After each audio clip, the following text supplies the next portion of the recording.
Hello दोस्तों, welcome to my channel. आज हम डिस्कस करने वाले हैं नया सेक्शन जो कि 1 जुलाई 2021 से एप्लीकेबल हुआ है, TDS on goods. Section 194 Q क्या है ये सेक्शन और किसको एप्लीकेबल है। साथ ही एक और सेक्शन को डिस्कस करेंगे जो कि टीसीएस का सेक्शन है 206 सी 1H, जो कि दोनों में मोर और लेस कंडीशन दोनों में सेम दी हुई है। तो जानेंगे किसको कौन सा सेक्शन अप्लीकेबल है और किसको किस प्रकार से टीडीएस या टीसीएस कलेक्ट करना है। चलिए स्टार्ट करते हैं आज का वीडियो।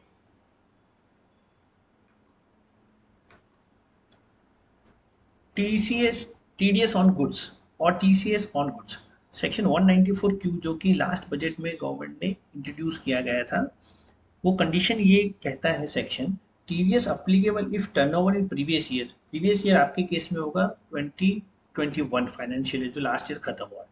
अगर आपका टर्नओवर 10 करोड़ के ऊपर है पिछले साल में, उस केस में आप पे सेक्शन अप्लीकेबल होगा। बट अगर आपने सिंगल पार्टी से परचेज किया 50 लैक्स के ऊपर तब ये सेक्शन अप्लीकेबल होगा। अगर मैं सिंपल भाषा में बात करूँ तो दोनों में से एक कंडीशन भी फुलफिल नहीं हुई तो आपको सेक्शन अप्लीकेबल नहीं है। फॉर एग्जाम्पल, अगर आपका टर्नओवर 10 करोड़ के ऊपर है बट आप सिंगल पार्टी से 50 लाख के ऊपर परचेज नहीं करते तो ये सेक्शन अप्लीकेबल नहीं है। तो इस सेक्शन की अप्लीकेबिलिटी के लिए 10 करोड़ का टर्नओवर पिछले साल में होना चाहिए प्लस 50 लैक्स का के ऊपर का परचेज एक पार्टी से होना चाहिए, वो भी फाइनेंशियल ईयर में। तो एग्जांपल अगर मैं बात करूँ तो अभी जुलाई आ रहा है। सपोज किसी ने 1 अप्रैल से लेकर 30 जून के बीच में 50 लाख का परचेज ऑलरेडी कर दिया है और 1 जुलाई के बाद में उसने 5 लाख रुपए का और परचेज किया है, तो टोटल 50 लैक्स का परचेज 55 लैक्स का परचेज हुआ, जिसमें से 50 लाख हो गया 30 जून तक और 5 लाख हुआ 1 जुलाई के बाद। तो ये जो लिमिट है ये फाइनेंशियल ईयर की लिमिट दी 50 लैक्स की। तो आपके केस में टोटल परचेज 55 लैक्स का है, उसमें से 50 लाख रुपए एग्जाम्प्ट हो जाएंगे और 5 लाख पे आपको टीडीएस काटना है जो कि 0.01% के हिसाब से। अगर किसी के पास पेन नहीं होगा तो 5% के रेट से टैक्स कटेगा। और कब काटना है टीडीएस ये, अगर आपने परचेज किया तब या पेमेंट किया विच एव इज अर्लियर। अगर सपोज आपने एडवांस पेमेंट कर दिया परचेजर को तो आपको टीडीएस काटना है। अगर आपने एडवांस पेमेंट नहीं किया, परचेज किया है, परचेज का बिल सपोज 10 तारीख है तो 10 तारीख को टीडीएस अप्लीकेबल हो जाएगा। किसकी रिस्पॉन्सिबिलिटी टीडीएस काटने की? परचेजर की। इस केस में परचेजर को गुड्स पे टीडीएस काटना है। अब नेक्स्ट डिस्कस करेंगे टीसीएस क्या होता है। टीसीएस जो कि लास्ट ईयर अप्लीकेबल किया गया था, उस वो भी सेम कंडीशन कहता है कि पिछले साल में आपका टर्नओवर 10 करोड़ के ऊपर हो और सिंगल पार्टी को सेल 50 लाख के ऊपर हुआ तो टीसीएस अप्लीकेबल है। तो दोनों सेक्शन में अप्लीकेबिलिटी मोरलेस सेम है। टीडीएस अप्लीकेबल जिस ट्रांजेक्शन पे होगा उस ट्रांजेक्शन पे टीसीएस भी अप्लीकेबल हो सकता है। तो अगर दोनों अप्लीकेबल है तो क्या दोनों कलेक्ट करने हैं, एक सेलर को टीसीएस एंड टीडीएस बायर को? नहीं।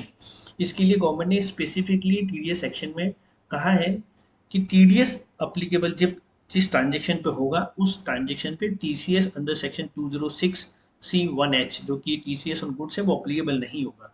तो एक ट्रांजेक्शन में अगर टीडीएस अप्लीकेबल हो चुका है ऑलरेडी तब आपको टीसीएस कलेक्ट करने की जरूरत उस ट्रांजेक्शन पे नहीं है। अगर उस ट्रांजेक्शन पे टी अप्लीकेबल होने के बावजूद भी अगर टीडीएस वाले ने डिफॉल्ट कर दिया और टीडीएस डिडक्ट नहीं किया है तो टीसीएस की रिस्पॉन्सिबिलिटी बन जाती है उस पर टीसीएस कलेक्ट करने की। तो दोनों में से एक पार्टी को तो हमेशा कंप्लाइंस करना ही करना है। सेक्शन एकदम क्लियर है 2061C 206C1H जो कि एकदम क्लियर कहता है कि अगर टीडीएस अप्लीकेबल हुआ है और टीडीएस वाले ने टीडीएस काट के कंप्लाई कर दिया है तो ये टीसीएस अप्लीकेबल नहीं है, अदरवाइज ये टीसीएस अप्लीकेबल है। इसका मतलब आपको ध्यान देना है कि आपका परचेजर जो भी है वो टीडीएस प्रॉपरली कलेक्ट करे आपसे, तो इस केस में आपको टीसीएस कलेक्ट करने की जरूरत नहीं है। अब देखते हैं कि दोनों अप्लीकेबल है कि सिंगल अप्लीकेबल है। जैसे कि मैंने आपको जस्ट अभी डिस्कस किया, if the TDS on goods is applicable 194 Q तो टीसीएस अप्लीकेबल नहीं होता है। बट अगर टीडीएस अप्लीकेबल है बट टीडीएस वाले ने डिफॉल्ट कर दिया, नहीं काटा फॉर एग्जाम्पल, उस केस में क्या करेंगे आप? उस केस में आपको टीसीएस कलेक्ट करना होगा क्योंकि उसकी ड्यूटी दी हुई है कि अगर कोई फेल हो जाता है ट्रांजेक्शन पे टीडीएस काटने से तो टीसीएस वाले की रिस्पॉन्सिबिलिटी है। तो आपको ध्यान रखना है कि रिस्पॉन्सिबिलिटी कब परचेजर से सेलर पे शिफ्ट हो जाएगी वो आपको मेक श्योर करना है, ध्यान रखना है कंप्लायंस करने के लिए। कुछ फ्रीक्वेंटली आस्क्ड क्वेश्चन हैं उस पर मैं डिस्कस करूंगा कि किसको क्या अप्लीकेबल है। इफ एडवांस पेड बिफोर 1 जुलाई और परचेज आपने 1 जुलाई के बाद किया है, तो क्या टीडीएस अप्लीकेबल है? ये सेक्शन कहता है नहीं, टीडीएस अप्लीकेबल नहीं होता इस केस में। सेकेंड क्वेश्चन होता है how to calculate specified purchase of 50 lakhs, amount to calculated from 1 April but TDS is applicable only after 1 July. तो मैंने जैसे आपको थोड़ी देर पहले एग्जांपल दिया था कि अगर आपका परचेज सपोज 30 जून के पहले 1 करोड़ का हो जाता है किसी पार्टी से, तो क्या आप टीडीएस काटेंगे? नहीं जी, ये सेक्शन अप्लीकेबल होता है 1 जुलाई से, तो उसके बाद के परचेज पे ही टीडीएस आपको काटना है। ये मैं सब्सिक्वेंट एफएक्यू में आपको बताऊंगा, डिटेल में एग्जाम्पल लिए मैंने, जिससे आपको पूरा क्लियर समझ में आ जाएगा। नेक्स्ट क्वेश्चन जो जनरली मेरे टैक्स पेयर मुझे पूछते हैं, whether TDS on goods is required to be deducted even on GST amount, क्या जो बिल अमाउंट होगा परचेज का उस पूरे बिल पे काटना है आपको? तो अभी सर्कुलर रिसेंट इशू हुआ है जिसमें कहा है नहीं, टीडीएस के केस में आपको सिर्फ टैक्सेबल वैल्यू पे काटना है, जीएसटी अमाउंट पे टीडीएस नहीं काटना। टीसीएस के केस में ग्रॉस अमाउंट पे काटना होता है। तो टीसीएस अगर कोई अप्लीकेबल करता है उसके लिए कैलकुलेशन सेपरेट होगा, टीडीएस अप्लीकेबल होता है उसके लिए सेक्शन सेपरेट कहता है। टीडीएस के केस में जीएसटी को इंक्लूड किए बगैर टीडीएस काटना है, बट टीसीएस कलेक्ट करते टाइम इंक्लूडिंग जीएसटी के साथ में टीसीएस कलेक्ट करना है आपको। नेक्स्ट क्वेश्चन है whether TDS is required to be deducted on advance payment, अगर सपोज आपने परचेस करने के लिए किसको एडवांस पेमेंट किया है तो आप टीडीएस डिडक्ट करेंगे उस ट्रांजेक्शन पे? तो आंसर है यस, आप पेमेंट करें चाहे चाहे आप परचेज करें, दोनों में से जो भी चीज़ें पहले होगी उस वो चीज़ पे आपको टीडीएस उस दिन अप्लीकेबल हो जाएगा। Whether purchase on goods applicable if the company incorporated in first year, तो अगर सपोज कोई कंपनी पे इनकॉर्पोरेटेड जस्ट अभी हुई है तो क्या है उसको टीडीएस सेक्शन अप्लीकेबल होगा? नहीं, क्योंकि प्रीवियस ईयर इसमें डिफाइन किया हुआ है 1 साल पहले का, जब तक ये सेक्शन अप्लीकेबल नहीं होगा आपको टीडीएस की लायबिलिटी नहीं आएगी। नेक्स्ट क्वेश्चन है if the turnover of business is less than 10 crore and income from other income is more than 10 crore, whether 194Q is applicable?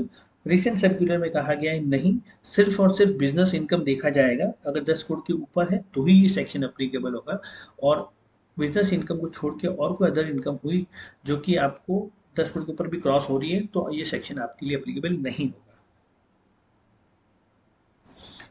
Next FAQ है whether TDS on goods in case of import, क्या TDS काटना होगा import के case में? For example आपने China America कहीं से भी इंपोर्ट किया है तो क्या टीडीएस काटेगा? नहीं, ये सेक्शन अप्लीकेबल है अगर सेलर रेसिडेंट है तो ही। इसके इसलिए अगर इंपोर्ट करते हैं आप जो आउट ऑफ इंडिया पार्टी से तो आपको टीडीएस की अप्लीकेबिलिटी नहीं आएगी। In case of non PAN whether TDS on goods is 5%, yes, आपको 5% टीडीएस काटना है। अगर पेन होल्डर के पास पेन नहीं है जिससे आप परचेज करते हैं, उसके पास पैन कार्ड नहीं है, पैन नंबर नहीं है, तो आपको 5% टीडीएस काटना है। वेदर टीडीएस और TDS collector on sale of goods like sale of scrap in such case section 194Q is applicable, मैंने आपको थोड़ी देर पहले ही कहा था जिस भी ट्रांजेक्शन पे टीडीएस या टीसीएस अप्लीकेबल होता है उस ट्रांजेक्शन में 194Q अप्लीकेबल वापस नहीं होगा। एग्जाम्पल के लिए जब आप सेल ऑफ स्क्रैप करते हैं तो सेक्शन 206 स्पेसिफाई करता है कि आपको टीसीएस कलेक्ट करना है उस ट्रांजेक्शन पे। अगर टीसीएस कलेक्ट कर रहे हैं तो टीडीएस सेक्शन अप्लीकेबल नहीं होगा, बट ये टीडीएस जो टीसीएस कलेक्ट कर रहे हैं वो स्पेसिफाई सेक्शन है 206 का, ये वो सेक्शन नहीं है जो कि 206C1H जो कि हमने अभी 50 लाख का लिमिट बताया था, उस केस में स्पेसिफाई किया है कि 194Q में ही टीडीएस कटेगा, ना कि 206 में टीसीएस कलेक्ट कर रहा है। बट सेल ऑफ स्क्रैप के केस में सेक्शन अलग है जहाँ पे कहा है कि मैंडेटरी जो भी स्क्रैप सेल करेगा उसको टीसीएस कलेक्ट करना है, तो टीसीएस कलेक्ट कर दिया तो 194Q आपको अप्लीकेबल नहीं होगा। अब कुछ एग्जांपल लेते हैं। Mister A purchase good worth 20 lakhs, 20 lakh रुपए का परचेज किया है ए ने 30 जून के पहले गुड्स, एंड 60 लैक्स उसने परचेज किया 1 जुलाई के बाद, तो उसको टीडीएस किस अमाउंट पे काटना होगा? तब टोटल आप देखेंगे 80 लैक्स का होता है परचेज, उसमें से 50 लैक्स आपको माइनस कर देते हैं, रिमेनिंग 30 लैक्स पे 0.1% टीडीएस उसको काटना है। सेकेंड एग्जाम्पल में suppose A purchase goods worth 60 lakhs, 60 lakh का परचेज कर उसने 30 जून के पहले, एंड 50 लाख का परचेज करता है 1 जुलाई को, तो किस पे टीडीएस काटना है? उस केस में उसको सिर्फ 50 लाख पे टीडीएस काटना है, क्योंकि 50 लाख जो अमाउंट होगा वो 1 जुलाई के बाद का परचेज अमाउंट होगा, इसलिए उस पर काटना है।